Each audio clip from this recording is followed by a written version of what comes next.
पिनाक को तोड़ने का मद रखने वाले बालक, ये श्री हरि नारायण का धनुष सारंग है। महादेव के धनुष को तो तुमने भूल से तोड़ दिया। अब इसे उठाओ और चढ़ाओ इस पर प्रत्यंचा।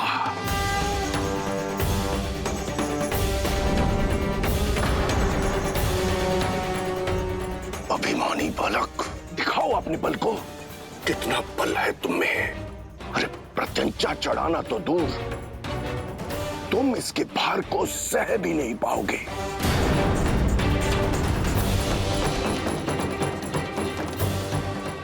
अरे चढ़ाओ प्रत्यंचा, ताकि सब देखें कि अयोध्या का बल इसके भार के नीचे कैसे कुचला गया। जो आज्ञा ऋषिवर।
अहंकारियों को 21 बार इस धरा से मिटाने के बाद भी मैं अपने अंदर के अहंकार को नहीं मिटा पाया।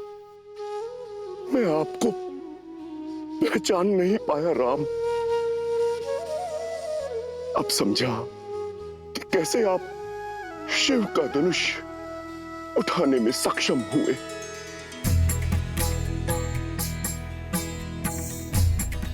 श्री रामचंद्र की जय। श्री रामचंद्र की जय। श्री रामचंद्र की जय। श्री रामचंद्र की जय। श्री रामचंद्र की जय।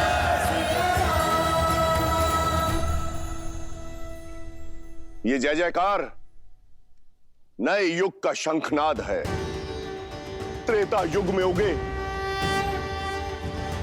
नए सूर्य का। अनजाने में ही सही, परंतु सत्य कहा मैंने कि अब इस भूलोक में दो राम नहीं रह सकते।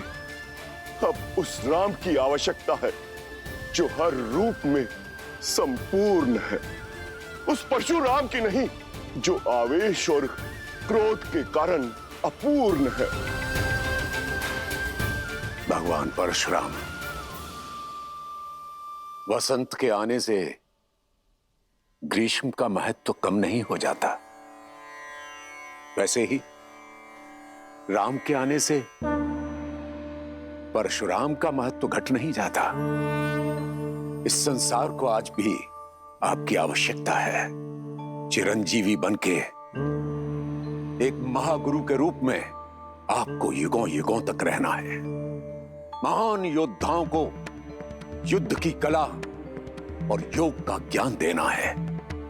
जो कुछ आपने महादेव से ग्रहण किया है उसे जनमानस को देना है, मानवता को देना है।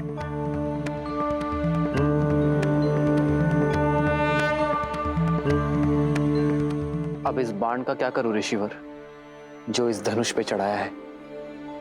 मैं जानता हूं राम कि धनुष पर चढ़ाया बाण लौटाया नहीं जा सकता। अब इसे लक्ष्य देने की आवश्यकता है। तो बताइए ऋषिवर, क्या लक्ष्य भेदूं इस बाण से? आप तो चिरंजीवी हैं, तो ये बाण या तो आपके तप की शक्ति को काटेगा या मन से विचरण करने की शक्ति को। पूरे आर्यावर्त और दक्षिणात्य में महारथियों को ज्ञान देने और हिमालय से दूर दक्षिण तक अनेक आश्रम स्थापित करने में मन की गति का सहयोग होगा। इसलिए इस पर कृपा कीजिए और उस तपोबल पर प्रहार कीजिए जिसके कारण मुझ में अहंकार आ गया था।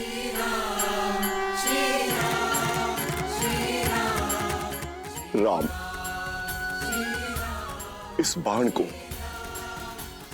पूर्व दिशा में छोड़िए ताकि मैं महेंद्र पर्वत पर जाकर पुनः तपस्या कर सकूं, समुद्र में डूबी वो भूमि पुनः प्राप्त कर सकूं जो वामन अवतार द्वारा असुर राजा महाबली को पाताल भेजते समय जल में समा गई थी। जाते जाते धर्म स्थापना और अधर्म के विनाश का दायित्व आपको सौंपकर मैं आपसे विदा लेता हूं राम, विदा लेता हूं। जो आज्ञा प्रभु।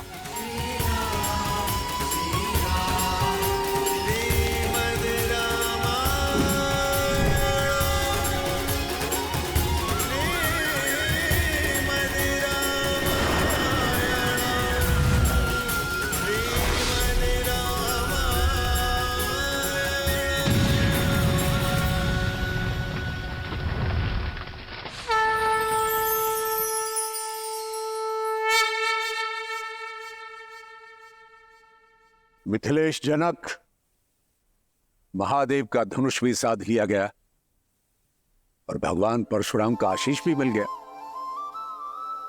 बस अब किस बात का विलंब? पूरे विधि विधान से विवाह की तैयारियां कीजिए।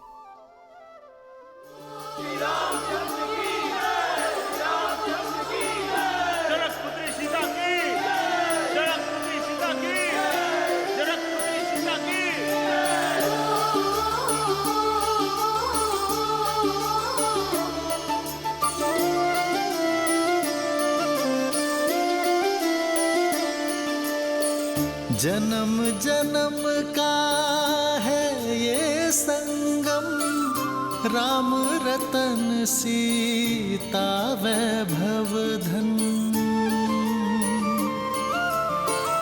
एक है पौरुष एक समर्पण, एक है रूप तो दूजा दर्पण।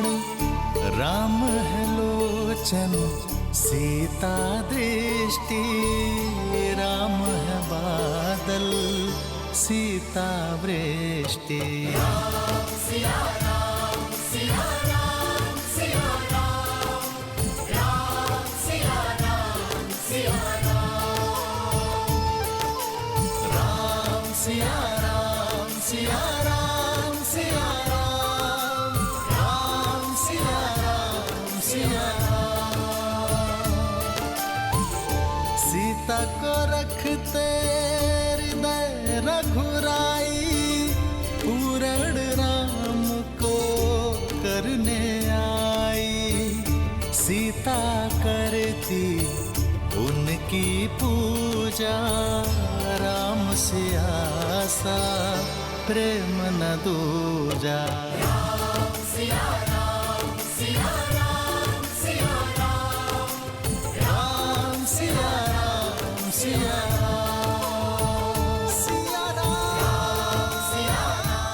मैं जनक नंदिनी सीता आपको अपने बार और स्वयं को आपकी अर्धांगिनी के रूप में स्वीकार करती हूँ। मैं जीवन के हर लाभ हानि, सुख दुख और धूप छांव में आपकी संगिनी बनकर रहूंगी। अब केवल मृत्यु ही मुझे आपसे अलग कर सकती है। जनक पुत्री सीता की, जनक पुत्री सीता की, जनक पुत्री सीता की, जनक पुत्री सीता की।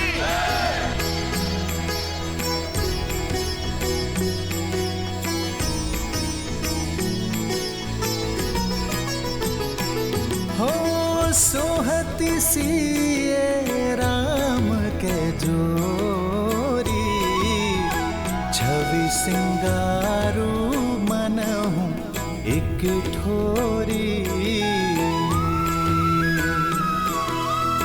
सखी कहाही प्रभु पद गहु सीता, करती न चरण परस अति भीता।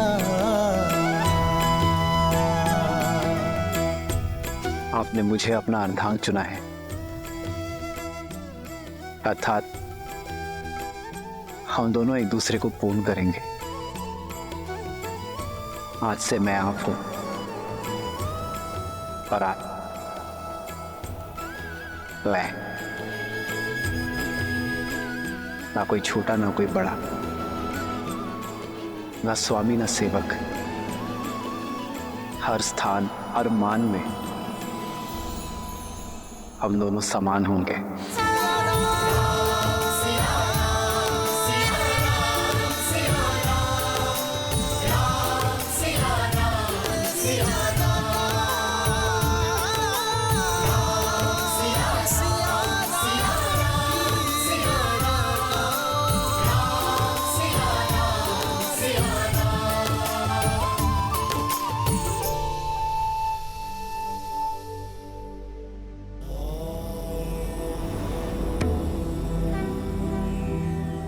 देवी के मुख को देखकर प्रतीत होता है कि मन में कोई शंका है।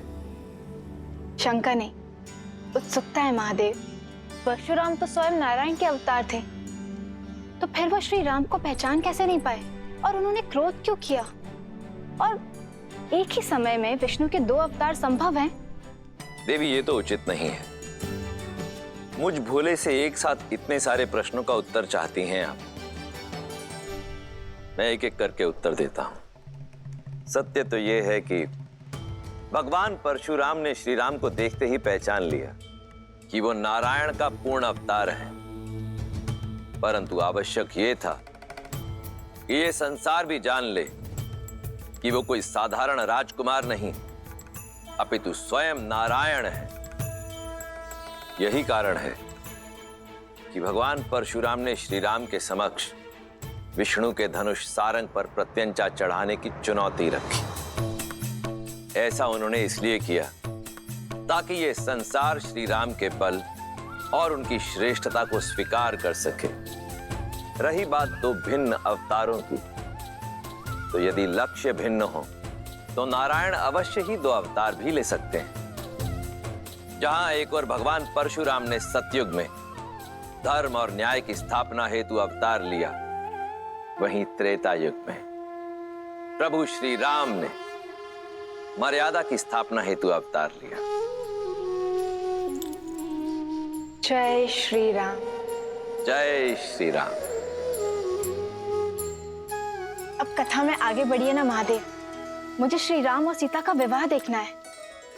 देवी इतनी आतुरता अच्छी नहीं। आप अपनी अधीरता के रथ को तनिक थामिए। हम सीता और राम के विवाह की बात कर रहे हैं। कितने प्रबंध करने होते हैं, कितने काम होते हैं, उसमें अभी समय लगेगा। परंतु तब तक मैं अपनी प्रिय का मन बहलाने के लिए आपको इसी कथा के एक अन्य पात्र की कथा सुनाता हूं। कौन है वो?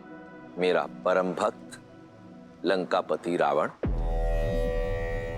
जो अब तक ना तो सीता स्वयंवर में हुए अपने अपमान को भूला था,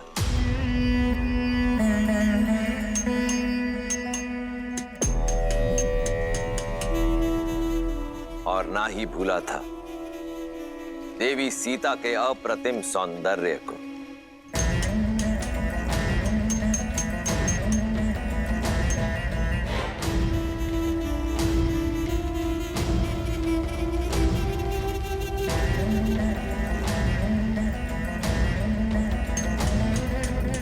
भैया,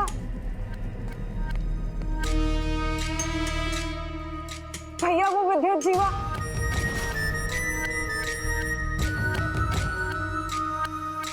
तब क्या किया तुम्हारे उद्दंडपति ने? भैया वो कल रात लौट आया।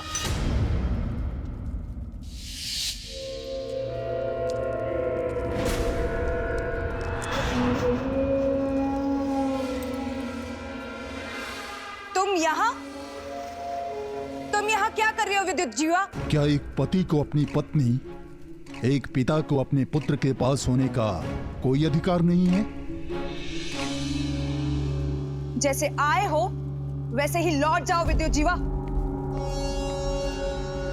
अन्यथा भैया तुम्हारे प्राण ले लेंगे, क्योंकि वो अपना अपमान कभी भी नहीं भूलते। अपमान तो मेरा किया है तुम्हारे भाई ने। क्या अधिक चाहा था मैंने? एक छोटा सा राज्य ना। राज भिक्षा में नहीं मांगे जाते विद्युत जीवा, बल्कि बल और साहस से अर्जित किए जाते हैं, जो तुम में बिल्कुल भी नहीं था। आज की बात करो सुपर्णखा।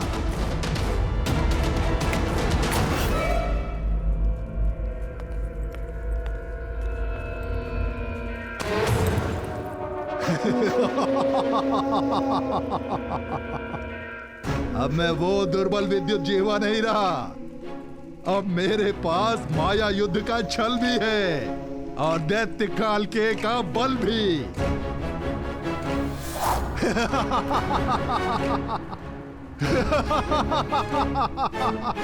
ये काल के? हाँ, काल के अस्त्र। मैं रावण से डरकर भागा नहीं था शूर्पणखा।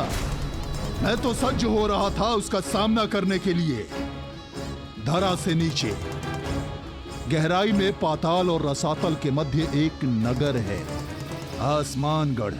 मायावी नगर है वो, जो रक्षित है नीवट कवच दानवों द्वारा, जो माया युद्ध में प्रबल हैं। और अकेला नहीं हूं मैं। रावण के भय से छुपे आसमानगढ़ में मेरे संबंधी दैत्य काल के भी मेरे साथ हैं। कुछ नहीं कर पाएंगे तुम्हारे ये काल के, क्योंकि स्वयं काल मेरे महाशक्तिशाली भाई का दास है। महाशक्तिशाली? अरे तो कहां है सीता? कहां है शिव धनुष? हाँ, उसकी शक्ति का प्रदर्शन पूरे संसार ने मिथिला में देखा था। अब समय मेरा है। लंका अब मेरी होगी, रावण का अंत होगा। मूर्ख हो तुम। देव, असुर, यक्ष, गंधर्व, कोई भी मेरे भाई को मार नहीं सकता। मार नहीं सकता तो बंदी बना लूंगा, पर रक्तपात से क्या लाभ है? अरे जाओ जाओ, जाकर समझाओ अपने भाई को सिंहासन त्याग कर मुझे सौंप दे, अन्यथा मेरे पास दूसरे मार्ग भी हैं।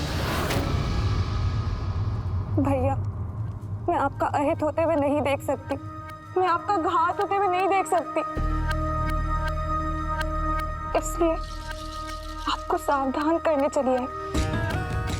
क्षमा कर दीजिए विद्युत जीवा को। मूर्ख है वो, पर मेरा पति है। भैया, आपका ये मौन मुझे भयभीत कर रहा है भैया। अरे बड़बोला है वो। बड़बोला? पहली बार सही बोला। सत्य है, मैं लंका के सिंहासन योग्य नहीं। बुलाओ उसे, कहो कि रावण सिंहासन त्याग कर वनवास जाना चाहता है।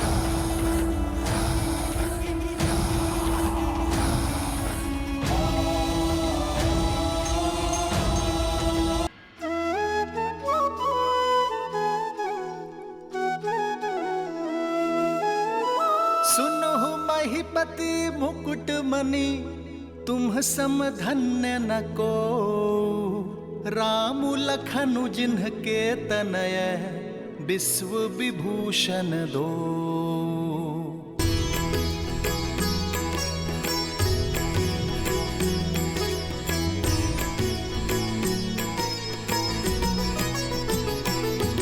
हो पूछन जोगु न तनय तुम्हारे, पुरुष सिंधति हूँ पुर उजियारे।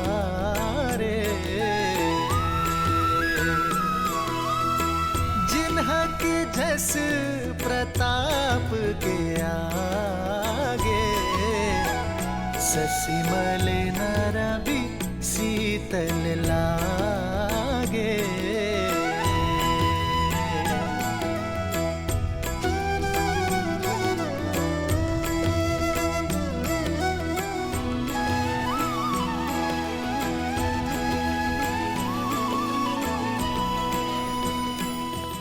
अयोध्या राज की जय हो। महाराज, मिथिला से आपके लिए संदेश है।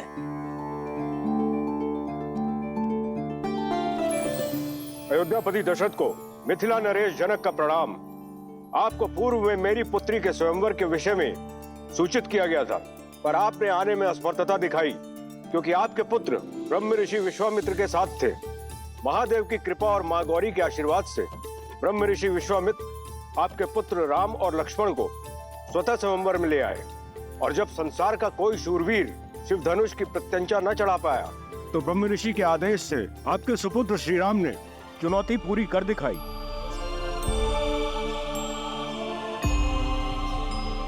और कुमारी सीता को अयोध्या की वधू बनने का सौभाग्य दिया। यह पत्र मैं अयोध्या के राजा को नहीं, अपने संबंधी को लिख रहा हूं। अपने ज्येष्ठ पुत्र के विवाह को अपना शुभ आशीष और अनुमति दे। ब्रह्म ऋषि विश्वामित्र का अनुरोध और हम सबकी मनुहार है कि आप अयोध्या के सभी राजकुमारों सहित इस विवाह में सम्मिलित हों। राजर्षि परिवार, जनक, मिथिला, निवेदक, आर्यावर्त। दशरथ नंदन की, दशरथ नंदन की, दशरथ नंदन की। मेरे राम ने गर्व से मुझे शिखर पर बिठा दिया है। क्या कही सुमित्रा, कौशल्या, सुना तुमने? महादेव के धनुष पर प्रत्यंचा चढ़ाई है मेरे राम ने।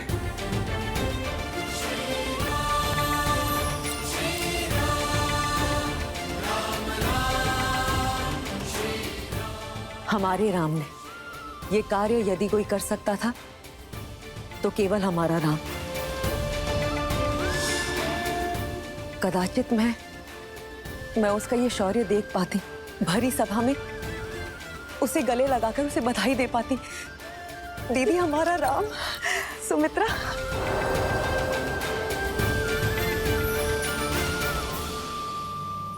तो ऋषि जवाली, क्या कहती है अयोध्या की नीति? क्या एक पुत्र के विवाह के लिए राजा अपने राज्य को छोड़कर जा सकता है या नहीं?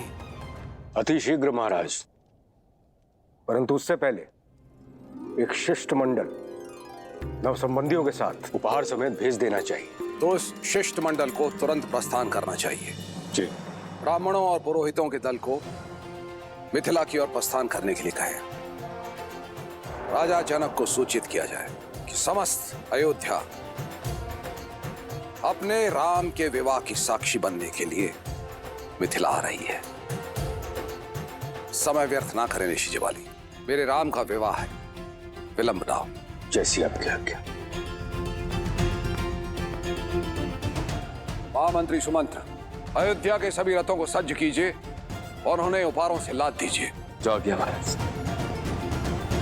देवी कौशल्या, नव विवाहितों के स्वागत के लिए अयोध्या को एक नव वधु की तरह सज्जित कर दीजिए। देवी सुमित्रा, भरत और शत्रुघ्न को संदेश भेजा जाए कि वो शीघ्र अतिशीघ्र मिथिला पहुंचे। कैकेयी, उत्सव की घड़ी आ गई है। सभी प्रबंधों को देखो, कोई कमी नहीं रहनी चाहिए। मैं गुरुदेव वशिष्ठ से मिलकर आता हूं। ये विवाह उन्हीं के आशीर्वाद से होगा। जी महाराज, मेरे राम का विवाह है, मेरे राम का। मेरे राम का विवाह होने जा रहा है। मेरे जीवन की सबसे शुभ सूचना है। मंत्रा, मेरी चूड़ामणि कहाँ है? इतने वर्षों से अपनी वधु के लिए संभाल के रखी थी। विवाह तो राम का है कैकेयी, किंतु तुम ऐसे प्रसन्न हो रही हो जैसे कि भरत की वधु घर आ रही है। ऐसे सज्ज हो रही हो जैसे कि राम तुम्हारे वंश को आगे बढ़ाएगा। मां कहकर नहीं पुकारा होता ना, तो अभी इसी क्षण तुम्हारी जीभ काट देती। वो जीभ जो सदैव शुभ अवसर पर विष उगलती है।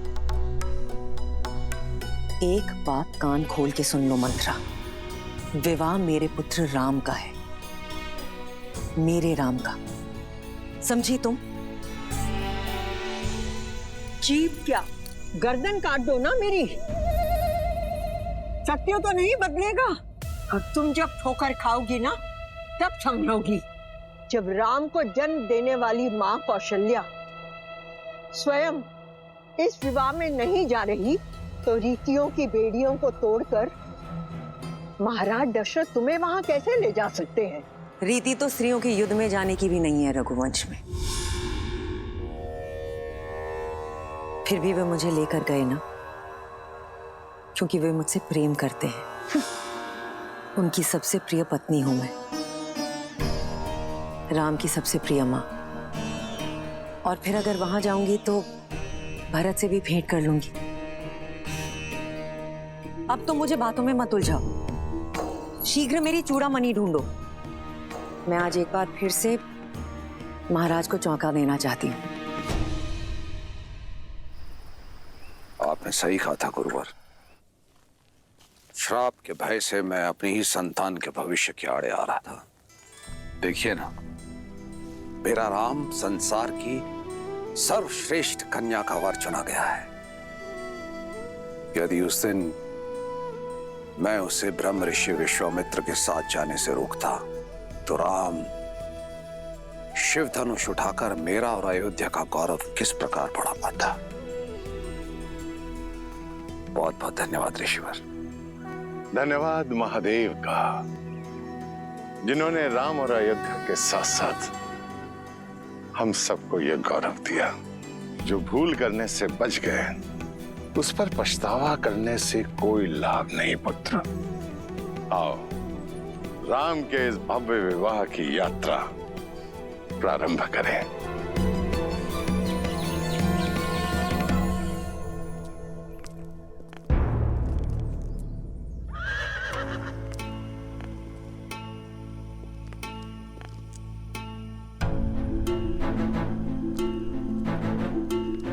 महाराज, इतना विलंब क्यों कर रहे हैं? शीघ्र चलिए, जनक वहां हमारी प्रतीक्षा में है। हम दोनों साथ मिलकर अपने राम के भव्य विवाह को देखेंगे। आज देखिए कैसे अश्वपति की पुत्री महाराज दशरथ के रथ को वायु के वेग से लेकर जाती है। शीघ्र आइए। कैकेयी, ये समय ठिठोली का नहीं है। मुझे विलंब हो रहा है, नीचे आओ।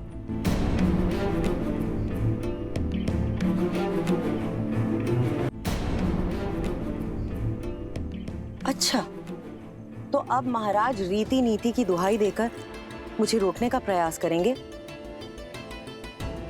कोई भी रीति या नीति मुझे अपने राम के विवाह में जाने से नहीं रोक सकती महाराज। कौशल्या और सुमित्रा भी राम की मां है, किंतु वो भी तो नहीं जा रही। और फिर परिस्थितियां भी अनुकूल नहीं है। राम के द्वारा धनुष को भंग करने के कारण बहुत से राजाओं के स्वप्न भंग हुए हैं और ईर्ष्या में वो मिथिला और अयोध्या के शत्रु बन बैठे हैं। इसी कारणवश यदि मार्ग में कोई अनहोनी हो गई तो तब तो मेरा जाना और आवश्यक है महाराज, आपकी रक्षा करने के लिए। कैकेयी, मैं अपनी नहीं अयोध्या की बात कर रहा हूं। ना ही तो कोई मेरा पुत्र है और ना ही कोई मंत्री, हो तो केवल तुम। सुमित्रा और कौशल्या परिवार को संभाल सकती हैं, किंतु सुरक्षा की दृष्टि से सबसे श्रेष्ठ तो तुम ही हो कैकेयी। किंतु मेरे राम का विवाह है महाराज, ये अवसर मुझसे मत छीनिए। मैं अपने राम को फेरे लेते हुए देखना चाहती हूँ। कैकेयी, धर्म पत्नी हो, धर्म संकट में मत डालो।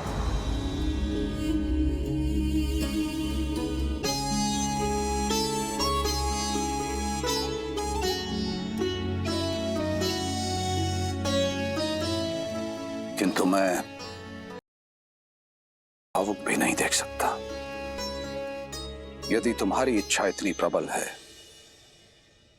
तो तुम मिथिला जाओ, मैं यहां रुककर अयोध्या की सुरक्षा देखता हूं। महाराज, इतनी स्वार्थी भी नहीं है आपकी कैकेयी। जानती हूं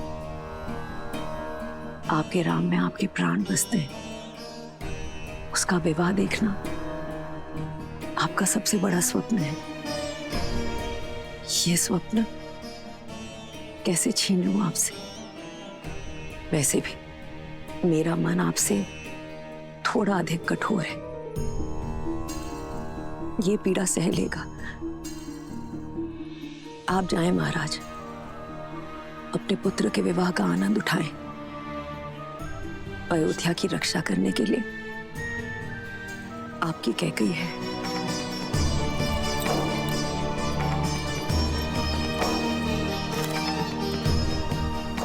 और महाराज, मुझे तो वैसे भी यहां रहकर राम और वधू सीता के स्वागत के प्रबंध करने हैं।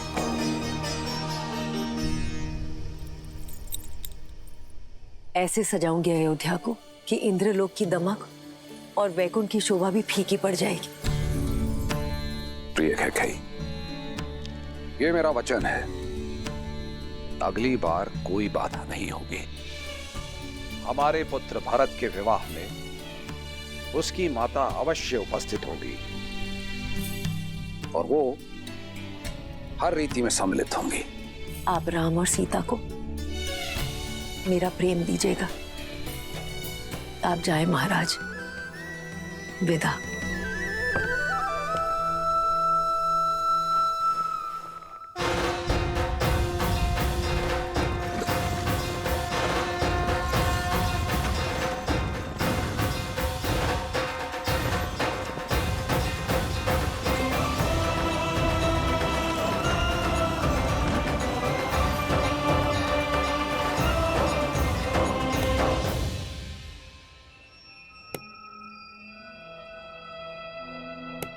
लग गई ठोकर?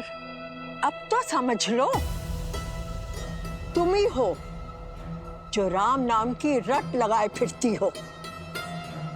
अपने पति के युद्ध में रथ में उंगली फंसाए फिरती हो, किंतु तुम ये नहीं जानती कैकेयी कि महाराज दशरथ के हृदय में केवल उनका ज्येष्ठ पुत्र ही बसता है और वो है राम।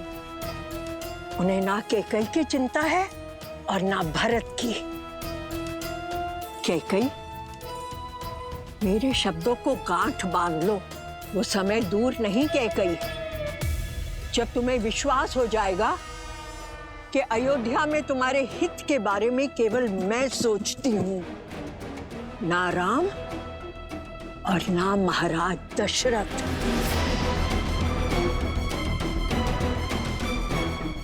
तुम्हें मौन रहने का आदेश दिया था ना, तो मौन रहो। सभी कार्यकारियों को सभा में आने का आदेश दिया जाए। स्वागत के प्रबंध निश्चित करने हैं। अयोध्या का भविष्य मेरा राम लौट कर आ रहा है।